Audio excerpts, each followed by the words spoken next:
जनपद एटा के गांव चाचर मऊ नेंचलपुर में कार्यकर्ता सम्मेलन का हुआ आयोजन। संगठित होकर आंदोलन करने की रणनीति पर हुई चर्चा। अखिल भारतीय किसान यूनियन के बैनर तले मंगलवार दिनांक 5 नवंबर 2024 को जनपद एटा के श्रीमती विमला देवी इंटर कॉलेज चाचर मऊ नेंचलपुर में कार्यकर्ता सम्मेलन में उपस्थित होकर कार्यकर्ताओं ने तय किया कि अतिशीघ्र भ्रष्टाचार, अत्याचार, अन्याय के खिलाफ सभी किसान, मजदूर, नौजवान, महिलाएं संगठित होकर आंदोलन करेंगे। 7 सक्रिय साथियों को संगठन में शामिल कर जिम्मेदारी सौंपी गई और गांव-गांव संगठन विस्तार करने की जिम्मेदारी सौंपी गई। इस अवसर पर प्रमुख रूप से राष्ट्रीय अध्यक्ष अखिल संघर्षी राष्ट्रीय महासचिव तेज सिंह वर्मा, सुरेंद्र शास्त्री, प्रदेश प्रभारी राजेश शीतलपुर, प्रमुख प्रदेश महासचिव विशेष यादव, प्रदेश उपाध्यक्ष डॉक्टर राजपाल सिंह वर्मा, प्रदेश महासचिव रघुवीर सिंह, प्रदेश सचिव बबलू नागर, मंडल प्रभारी जदुवीर सिंह, अध्यक्षता राम प्रकाश शर्मा, संचालन सत्यवीर सिंह यादव सहित आदि लोग उपस्थित रहे।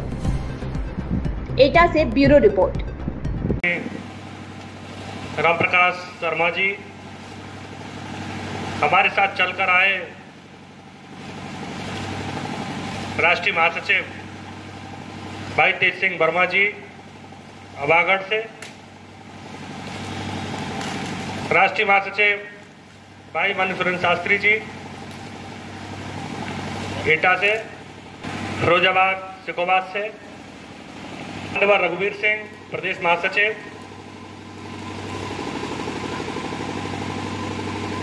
दूलापुर से चलकर भाई मांडवर बबलू नागर जी। आज आप सबके दर्शन कराने में अहम भूमिका निभा रहे माननीय प्रदेश प्रभारी राजेश शीतलपुर, आपके विशेष प्रयास और सहयोग से आप सबके दर्शन करने का सौभाग्य प्राप्त हुआ। मंडल प्रभारी आदरणीय सफल संचालन कर रहे आदरणीय मास्टर श्री सत्यवीर सिंह जी,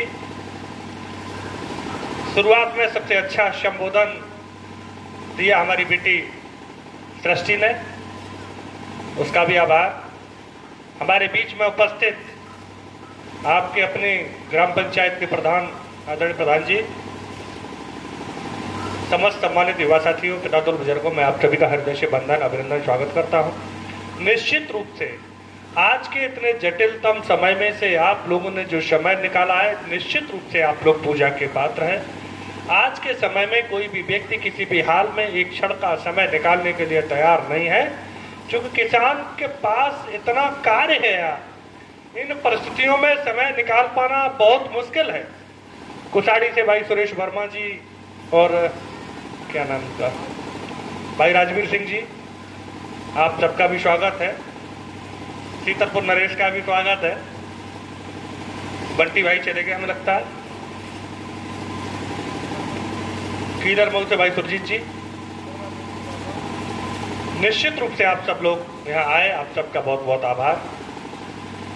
आज की परिस्थितियां इतनी खराब है, इतनी भयंकर है, दुर्भाग्य है, इसे उस पीड़ा के बारे में कोई जानकारी नहीं है, जिससे कोई व्यक्ति पेट की दर्द से परेशान है, जैसे आज हम ही परेशान है। तो वैसे सही बात यह है कि आज हमारा स्वास्थ्य खराब था और वो स्वास्थ्य खराब हुआ लगभग 8:30 बजे।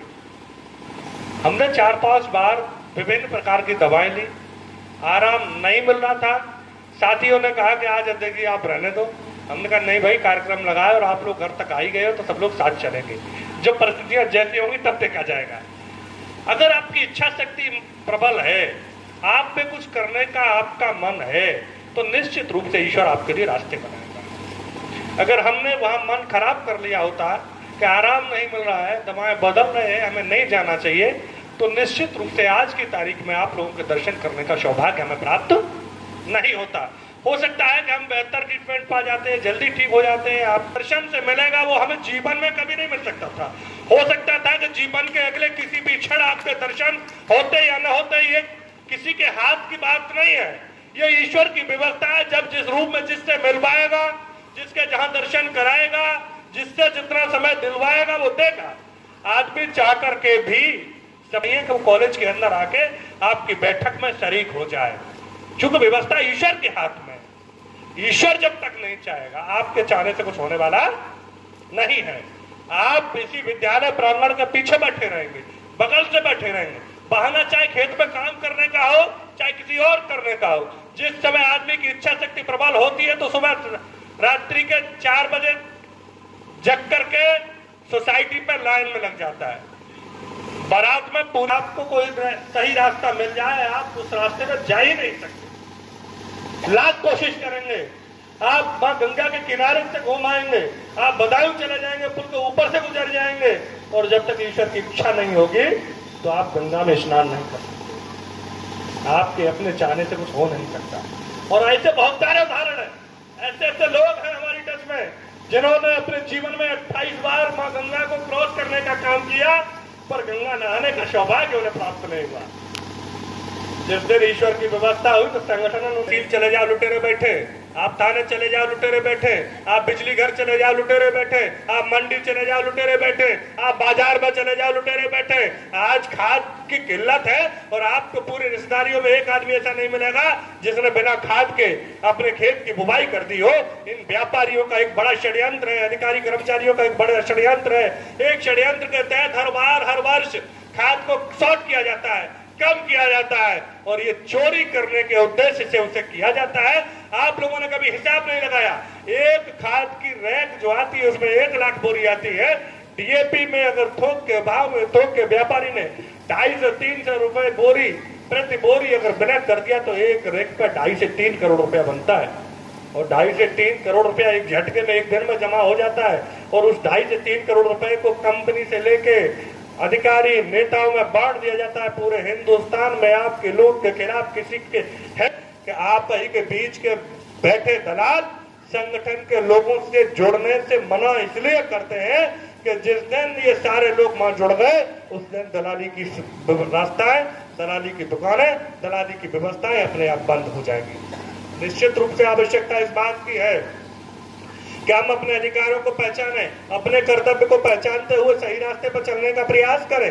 आप जिस मंडी में जाते हो, परसों एक फोन आ रहा था, आप सबकी रिश्तेदारियां होंगी, पता कर लेना। एटा मंडी में पहले बड़ी लूट होती थी, हम लोग बीच बीच में आंदोलन करते रहे, लूट का दायरा घट गया है। ऐसा नहीं कि लूट बंद हो गई है, आंदोलन पुनः करने जा रहा है। हम लोग 11 तारीख को उत्तर प्रदेश के सभी जिला मुख्यालयों पर मिल गई। अगर समय पर खाद नहीं मिलेगी तो जिस खेत की ओट निकल जाएगी उसमें गेहूं बो पाएगा क्या?